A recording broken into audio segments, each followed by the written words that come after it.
Though, for 18 days in a row, no new domestic infections, and so that's meant time to ease some of these restrictions. Bars and restaurants reopening, but only with groups of up to 8 people. Cinemas, but they can only be half full. China's space agency says that an experimental spacecraft which was first sent into orbit on Tuesday has now successfully returned to Earth.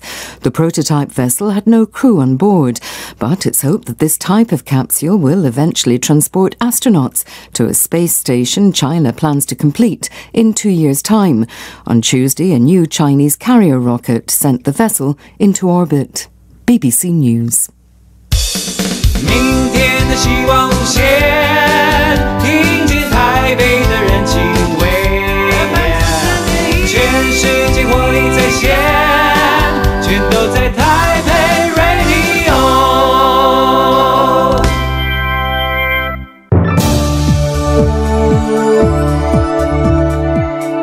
公民总主笔，方恩格时间。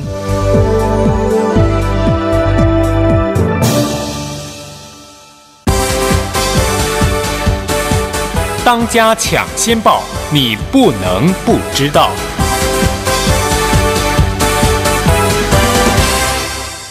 面对防疫工作，移民署在执行入境管制和协助隔离检疫上扮演了重要的角色。为了维持国家安全而夙夜不懈。然而，移民署的工作不只是在机场查验旅客证照。在今天晚上公民总主笔方恩格的时间中，我们邀请到移民署国境事务大队队长洪世明和国际及执法事务组的组长张文秀来说明移民署的工作内容、政策以及移民署官员所面对的挑战。谁当家？谁当家？谁当家？你当家？谁当家？谁当家？谁当家？我当家？你当家？我当家？到底谁当家？你来当家。Welcome to the Residence Messenger program on Taipei Broadcasting Station. Today we're joined by 2 very special guests from the Ministry of the Interior National Immigration Agency. William Zhang of the International Affairs Law Enforcement Division. William, welcome to the show. Yes. And Jeff Hong from the Border Affairs Corps, a commander, and that's why he's wearing his very nice uniform, because he's the commander at the Border Affairs Corps of the NIA. Gentlemen, thank you so much for all your hard work to keep Taiwan safe as part of the government's great efforts to keep us safe during this virus situation. We know how important it is for the work you do at the border and at the airport. But before we get into those details, tell our audience a little bit about how did you even become a National Immigration Agency officer? Okay, first of all, I just want to thank you for the invitation. And I actually joined the police force in 1987 to start my service career. And then I worked my way up, and I got promoted to serve as a lieutenant at the Immigration Inspection Corps Airport Police Bureau. And then later I got transferred to the Bureau of Immigration, and which was the predecessor of the National Immigration Agency. Then I got posted to Johannesburg, South Africa, and in 2000, and then into New York, United States in 2003. And to serve as the liaison officer for the Bureau of Immigration. And when I was working in New York, so it's probably in 2000, probably in January 2nd, 2006, the National Immigration Agency was established. And then I was, at the time I was sitting in New York, and we are given a chance to choose whether to continue to stay with the National Police Agency or to go to the new agency. And then I choose to go to the new agency. That's how I become an immigration officer. And how about you? And now, thank you for the invitation. And I think I want to introduce the current policy, how to be an immigration officer. And at the moment, you have to pass an to take and pass the immigration special examinations. There's first. a special exam to become an immigration officer. Yeah, I think it's the current policy. You have to take and pass the immigration special examinations, and after 8 months training, and you are qualified to be the immigration officer now. And take myself for example, and I graduated from the Central Police University, and on 2nd January 2007. And NI established and separated from the NPA, National Police Agency. So before 2007, I was a police officer, and after that, I became the immigration officer. So you went to the Central Police University. That means you know how to carry a gun or shoot a gun, right? You must have been trained in weapons. Yes. Yeah, but is it common for immigration officers to carry weapons now?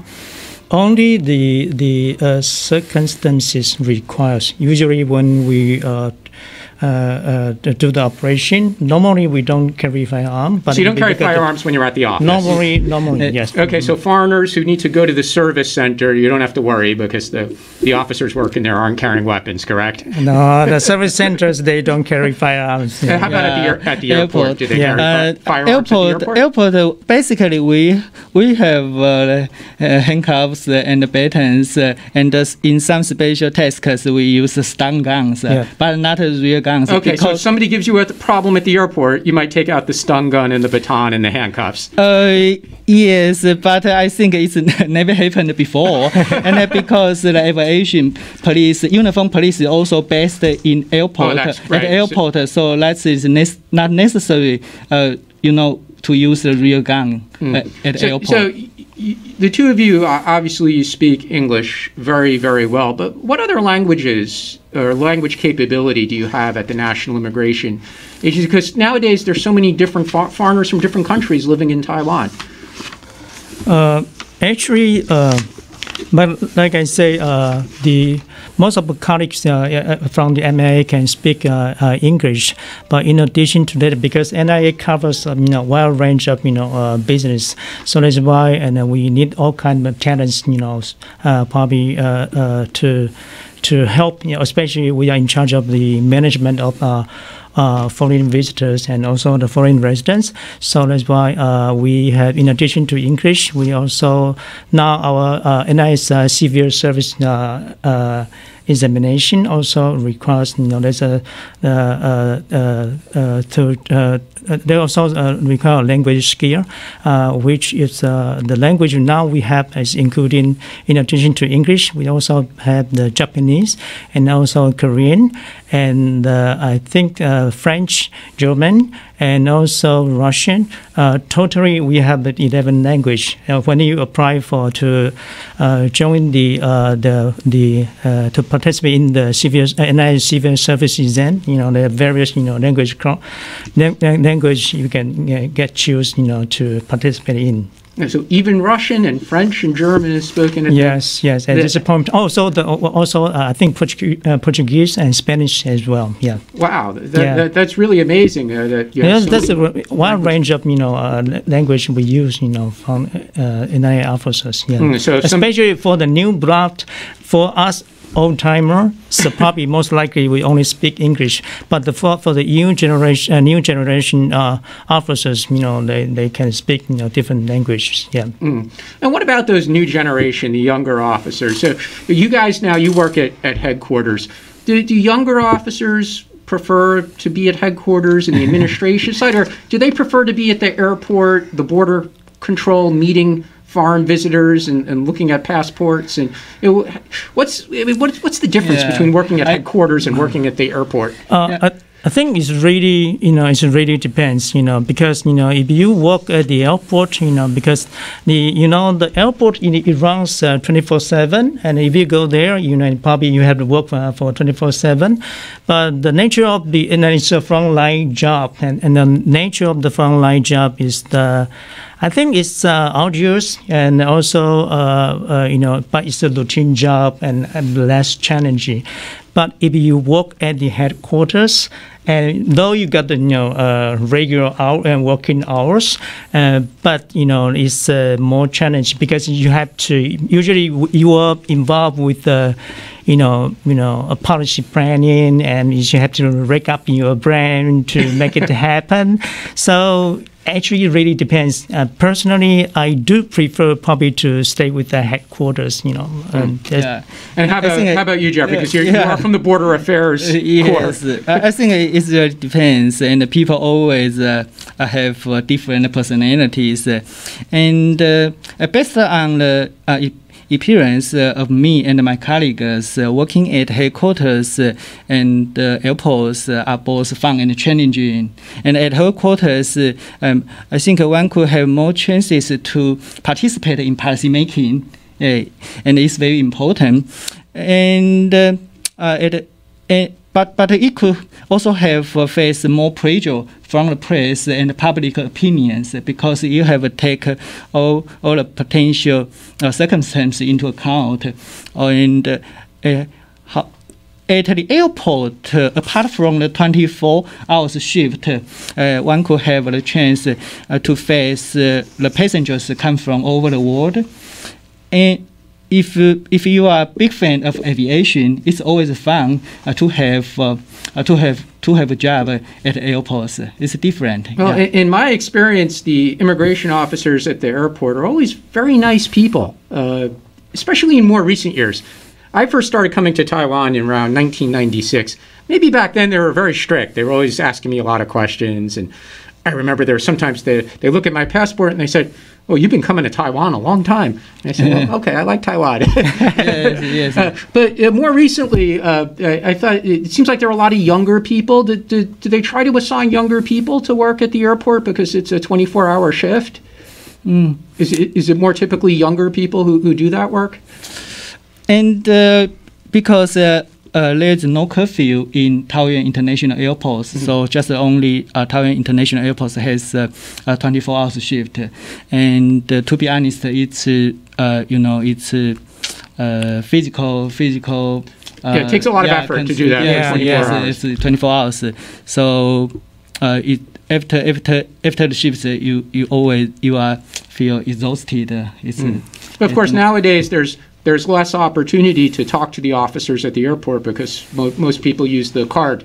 You use you use the passport, or you could use your ID card. Especially foreign residents could use their ID card at the machines to enter Taiwan. So no need to talk to the officers anymore.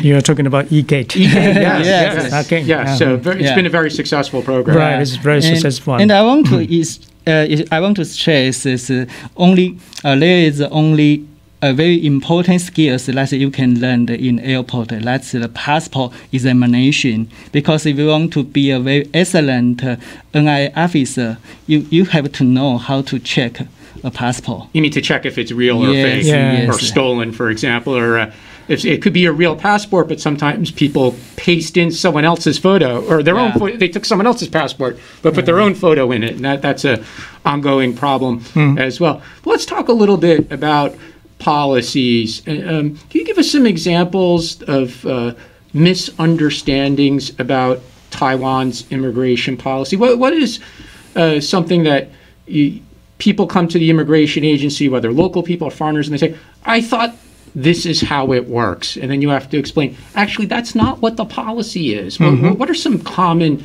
things that people get wrong about Taiwan's immigration or residency rules?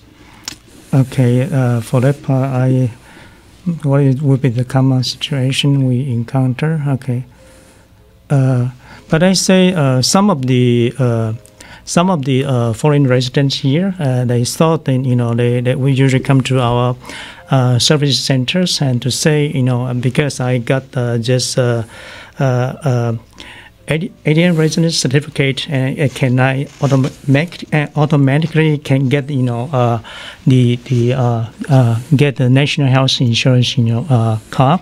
Some of them have been understanding of that. Because they think you're the responsible agency for health insurance. Yeah, they're going to come here to check. Can you also issue me with national health insurance card? So they kind of mix up, But like I say, our probably the impression why those foreign visitors or residents have is that because the NIA service center actually serve as the first contact point for all the foreign visitors and also residents, and so that's why also serve as a platform for all the government services. Usually, when they come to our service centers, we will provide them with all kinds of information, such as how to find your job, and also how to where to go to if you want to have the apply for a driving license, and where you should go to. So a lot of people got the wrong impression. So NIA probably is responsible for everything. So that's why if they want to get a national health insurance card, they also come to our office and try to apply for it. We have to tell them, you have to go to the other agents. Yeah.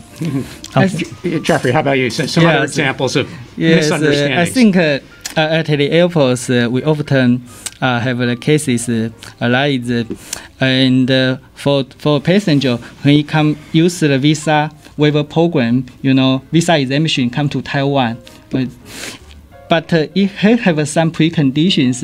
He has to notice that is the expiration day of the passport. You have at least 6 months above.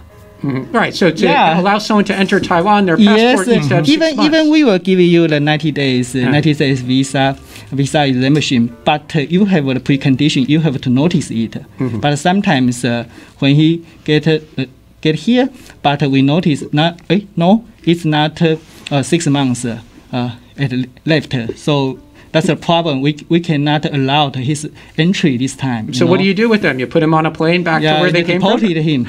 And the flight company will get a penalty. The airline has to pay for the ticket. 20,000 each time. Yeah. What about applying for alien resident certificates? Julio Jung. What are some common things that foreigners should know more about this, or they don't understand as part to qualify for ARC or a permanent ARC? Okay, because there's some requirements before the foreign residents foreign citizen can apply for ARC. But I say myself, I'm not quite familiar with this part of regulations. But I can probably advise them, probably they can go to before they come to visit our service centers, and they can actually go to our website to do a little bit research. And our website actually use different languages, English and also all kind of language, so they can probably get to know what would be the requirement for applying alien resident certificate, and sometimes they can also make a phone call and to check to acquire all the necessary information before they come to our service centers. So you have I've seen the website has a lot of excellent information in foreign languages. Yes, but also on the phone you could provide information. Yeah, we can also provide as well. I have a permanent alien resident certificate now, so I'm a Yongju. But I remember when I went to process it, and I brought all the documents because I checked beforehand, just like you recommended. And I said to the person at the service center who was looking at my documents, I said, so this will all be approved, no problem. And she said, well, it's a case-by-case review, and they don't approve everyone. And I said, well, what would be the reason why I wouldn't be approved? And he said, well, I don't know. It's not up to me. Well, it's more operation secret. I wouldn't tell you the right now. But generally, if people have been living in Taiwan for 5 years, then they're eligible to apply for alien resident permanent resident certificate. And nowadays, foreigners could even become citizens of the Republic of China as well. It's possible to obtain citizenship. There's a possibility. Is that also within your agency's authority? No, it's from I think it's from our ministry. We have a census division. Yes, the population division. And so they would review the application. Yeah, they would review but you would accept the application is made to the immigration? I think probably they need to go to the local census department to lodge their application, and then the application will be referred to our ministry, and then they will do the final make a final decision whether to grant the to allow it to citizenship or not. Yes, and this finally it will be decided by Ministry for the Interior. Yeah, so it's not decided in the immigration agency. No. Unlike the other countries. As we were talking about before, I think it shows that there is some misunderstanding about what the work scope of the immigration agency is. You're an enforcement agency, and you have a significant role with border control and deporting people who repatriation. So you prefer repatriation? Yeah, repatriation is a more civil way. It sounds nicer. Yeah, but some of these policy issues that might involve foreigners in Taiwan, it's not necessarily part of what you do. Like we're talking about, people come to you and ask for their health card. It's not what you do. Yeah, but they say it is quite nature because as I told you earlier, the first contact point for those foreign visitors would be our service centers. I think also it might be because the American immigration and customs enforcement gets so much media attention, right? And they're always on TV, and they're breaking down doors, and they have their guns, and they're arresting people, and they don't just work at the border, right? President Trump has even sent the immigration agency into cities far from the border to arrest people who are in the country illegally. So I think a lot of people around the world, they get this impression that, based on the American model, that that's what a immigration agency does everywhere around the world, but that's not really the case in Taiwan. But you mentioned repatriation. Now, what happens when a foreigner gets in trouble and they get arrested and they're going to be repatriated? Do you put them in a really nice hotel until they leave Taiwan? I hope so. Yeah. Well, like I say, it really depends. If the foreigner, who has committed, a criminal offense, definitely they will be sent, referred to the district court and will be sent to the, They'll go to the regular jail first. Right. They will go to the regular jail and to serve their term there. And after they have done their term, they will be referred to the immigration. And then we'll do at the time I would call it deportation. Yeah, because it's a criminal offense, so I would call it deportation. But let's say for some of those cases, like say you are only, like say if you are undocumented migrant worker, for us is only the admin offense. And so if you are arrested by the NIA, and usually we will probably send you to. We do maintain our own detention centers, which is separate from the from the Ministry jail. of Justice. Yeah, from the Ministry of Justice. It's a different system. Yeah, it's only for dedicated, for those foreigners who have overstay or who have commit only, they say, the admin offense, and we will put it in our detention centers. Yeah. Now, for how long do you have to overstay, and then you'll put them in the detention center? So if somebody overstays one day, are they going to the detention center? No, this really depends. Like say, if you overstay one day, usually we'll ask you to leave the country within a time limit. But if you do not follow the order, and then probably we're going to arrest you and put the foreigner in our detention center. So it actually depends on the situation. Yeah. Okay. So just to be clear, though, overstayers, they do have the potential to be detained. Yeah. Yes. Okay. But they say if right now we actually the NIA in order to but I say it's actually the joint effort between the government agencies, because right now we got the COVID-19 outbreak and so that's why. Especially for those, because a lot of those overstayers are undocumented migrant workers, and they are especially vulnerable to, to the COVID-19 issues. So that's why, because they are hiding in the dark, so we want to bring them, out. So that's why right now the NIA actually launched an expanded, overstay voluntary departure program, and we want to encourage them to come forward.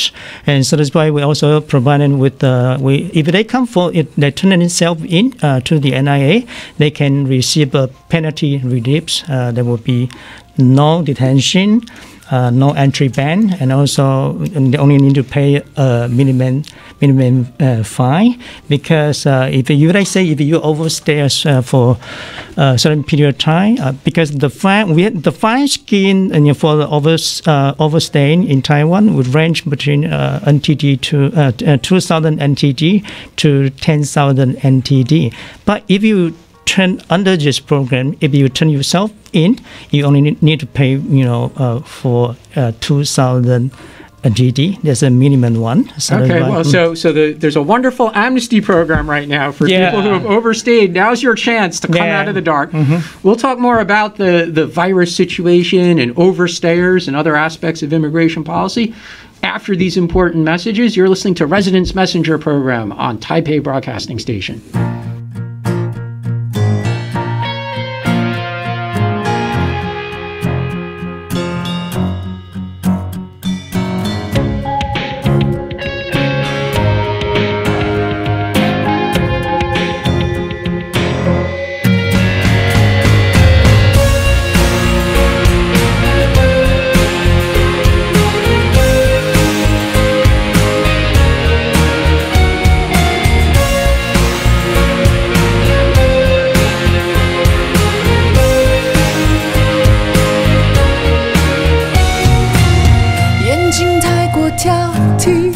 在乎眉间距离，却看不清灵魂风景。噪音太过拥挤，得不到瞬间空隙，去聆听内心的回应，来不及看清晰你和我之间问题。擅自会教育命运的光，在不停重犯你的错，对别人目光太过孤寂，沉沦于外在的虚无，小心这危险的圈套，让爱情失去了心跳。这逻辑荒唐又可笑，我不要以为迎合你的假动作。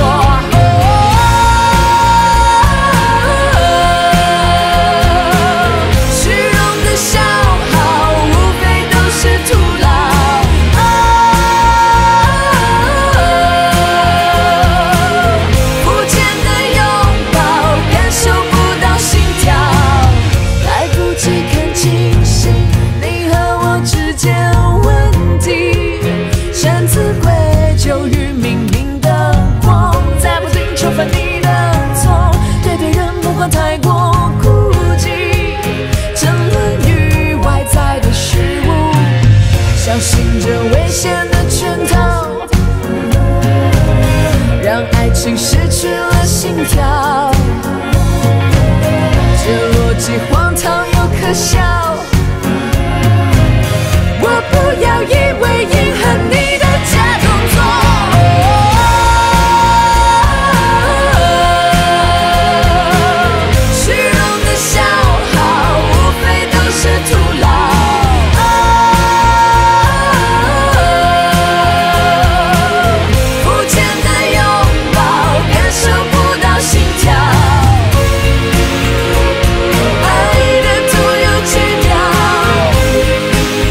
收听台北广播电台 FM 93.1 AM 1134，让你的心情嗨起来。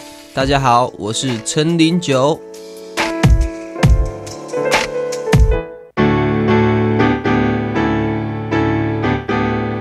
税额试算最贴心，108年度综合所得税税额试算书表已经寄发。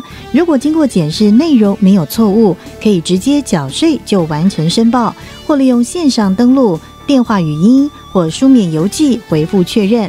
另外，可以用自然人凭证或已经注册的健保卡，在4大超商多媒体资讯机列印税额试算缴纳单缴税。如果不同意试算内容，请自行在家以网络办理结算申报。以上内容由财政部赋税署提供。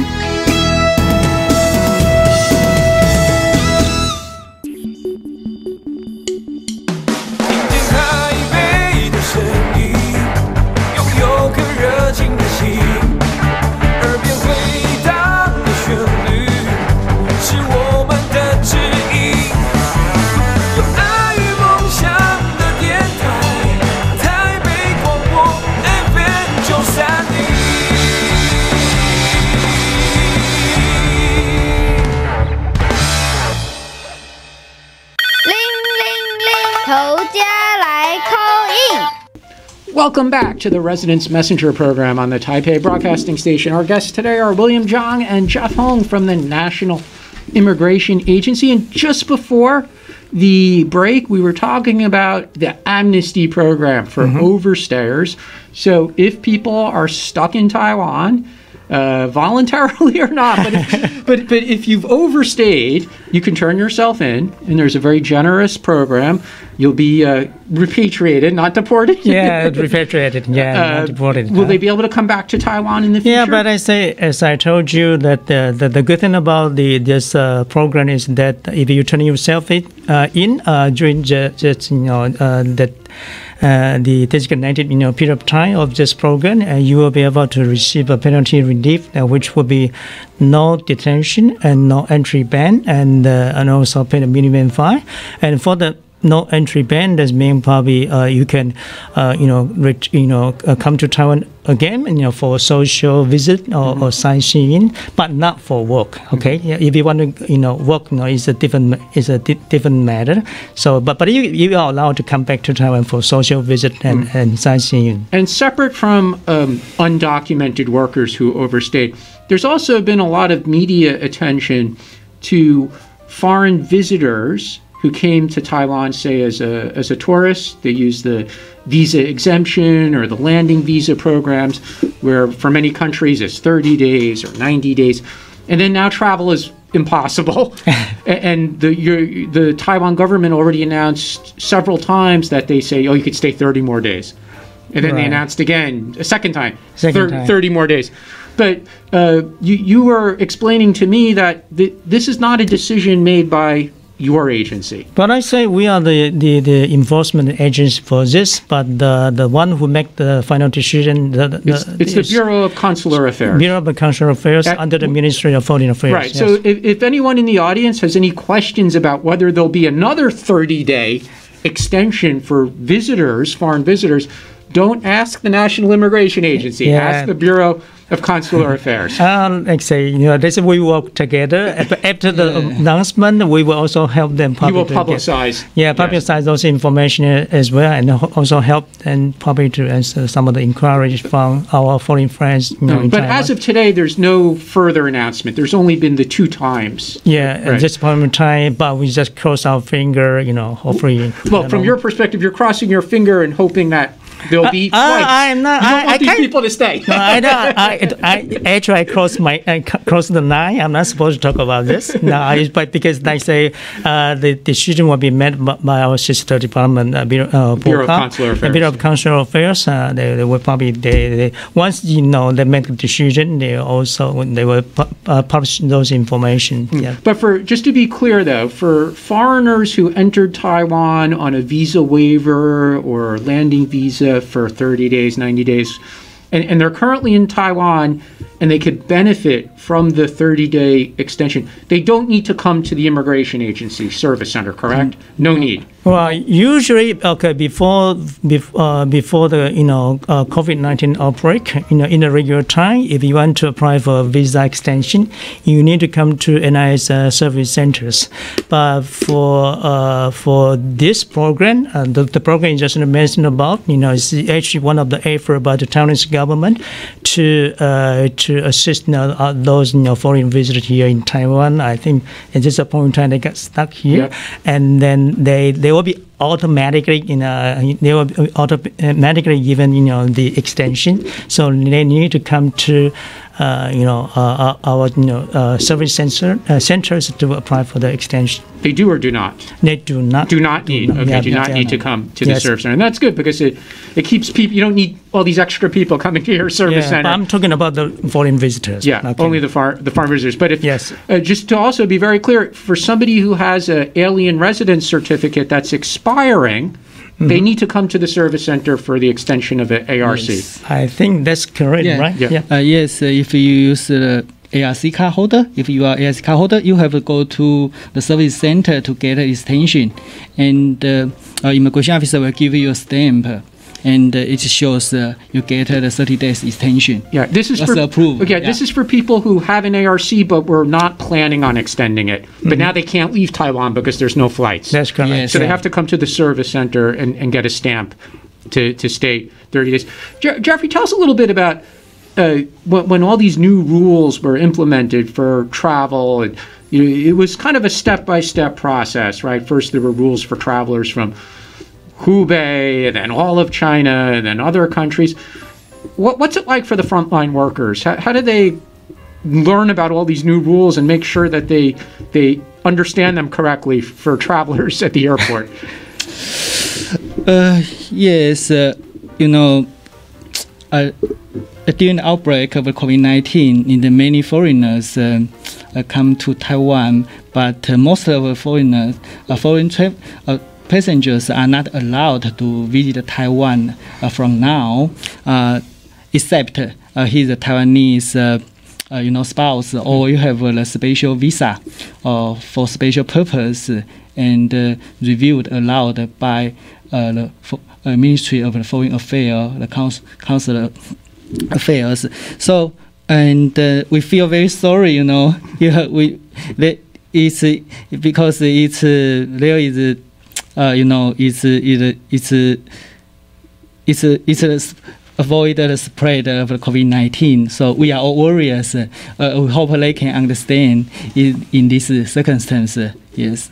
But how do you explain all this to travelers? I mean, it's confusing for the travelers. It must be confusing for the immigration staff as well, because the rules kept changing very quickly in February and March. How do you make sure you're explaining the rules clearly to the frontline staff even? Yes, I think it's very important because we comply with the CECC. I said the Central Epidemic and Command Center, because they have a very new policy, and the immigration always, they follow their instructions on our immigration policy. And of course, we try our best to answer all the questions for them, and hope they can make trouble and or the repatriate not happen at the airport. We will try our best. Yeah. I think in addition to that, we also make also all the border restriction chart. Okay, and we actually also give it to our frontline officers. When they with the new regulations, new restrictions, we will change the chart so they will be able to see. Yeah, I was just going to say those charts had to change very, very often, because I remember back in February, that's why we work around the clock. So that's why once the new regulations coming in, we will change we modify the chart immediately and then send it to all our colleagues at the front line, and also we also have the call centers, and we also send it to our colleagues at the call centers, so they will be able to they say reply the queries correctly, make no mistakes. No mistakes. And you also have to make sure this information is circulated to the to the overseas offices as well, the tech rows and the embassies as well. And as I said, it kept changing during that period, February. I remember for example, the rules for travelers from Hong Kong and Macau changed very rapidly within a few days. But I say, people know that this is a very special, situation. So, and the more, excuse me, and at this point in time, that's why I think the good thing about our disease control and prevention strategy is that our Central Epidemic Command Center, they actually hold the press conference every day. So everybody will be watching. It's kind of like a national game now. Everybody will be watching that. Everyone stop what you're doing at 2 o'clock and watch it every day.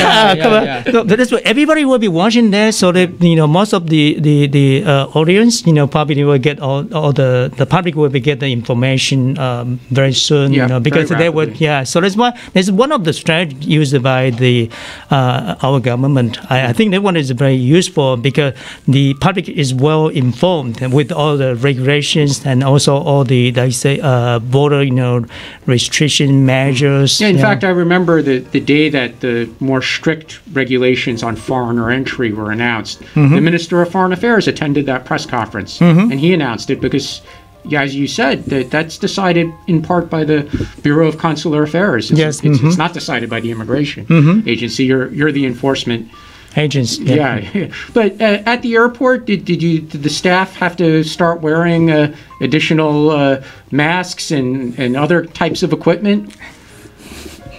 And I think it's the equipment at the airport now is sanitized much more frequently than before, and we stress the safety of the immigration.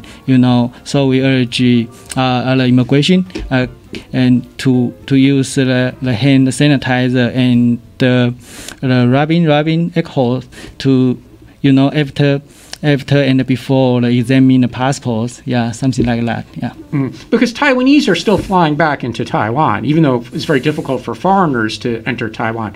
About how many people do you know come into Taiwan currently every day? I saw some news that recently there was no departing travelers. But what about arrivals?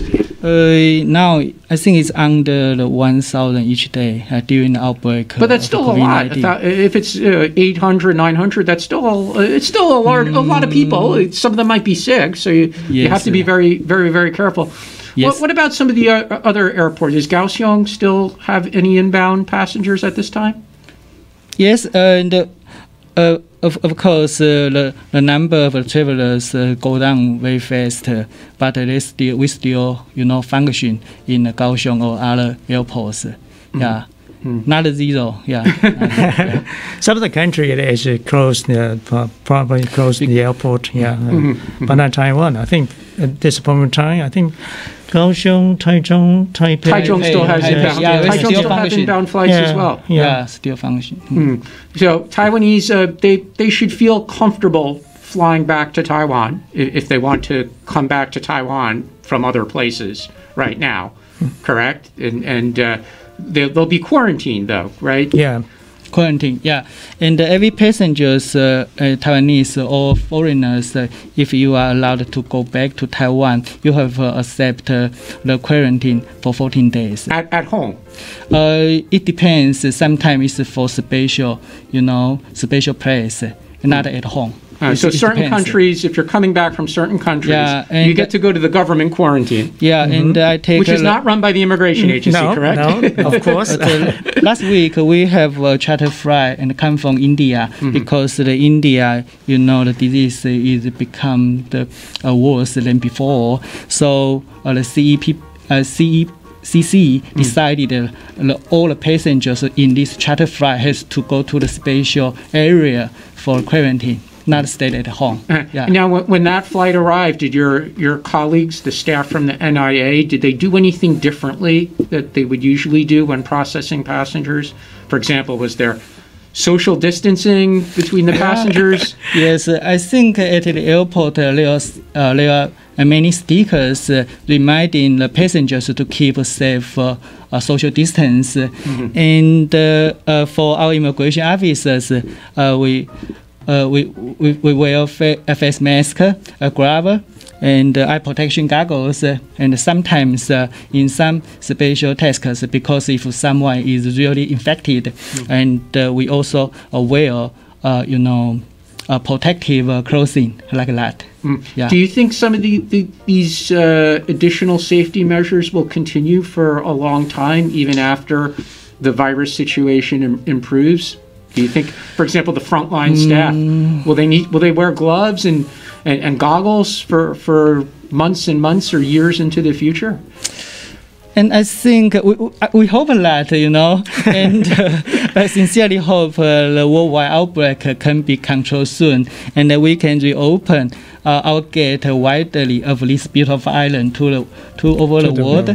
Yes, and however, I know the Taiwan control the disease since it's in very good outcome, but I think we should keep humble and not complacent, because sometimes maybe situation changes more than our expectations. Yeah. So the key things that the immigration agency does and doesn't do is they enforce. They don't make a lot of the policies that sometimes impact foreigners. They don't issue the health insurance cards or driver's license. Bear in mind, this is very important. Yeah. They are not the agency that decides whether or not there will be visa extensions, but they can answer all your questions, and they can certainly be very helpful for Taiwanese or foreigners who are trying to return to Taiwan, if they're allowed to return to Taiwan. A lot of excellent information on their website or at their service centers, but people should try to avoid coming to the service center if they don't really need to. Yeah, at this point in time. At this point in time. And they speak many languages. As we've learned. Some of our officers, they are fantastic. They can speak 2 or 3 languages. Myself, old timer, speak 1 language. I think the NIA are probably one of the nicest government agencies in Taiwan, in my experience. So I have to say I love you guys. So thank you so much for coming to the show. And you're not like the American immigration, arresting people everywhere. So you're very nice people. We do repatriations, but not arresting everyone. Yeah. So William Zhang and Jeffrey Hong, thank you so much for coming to Residence Messenger, and thank you for your contribution to keeping Taiwan safe. You've been listening to the Residence Messenger program on Taipei Broadcasting Station with your host, Ross Feigold. Have a great weekend.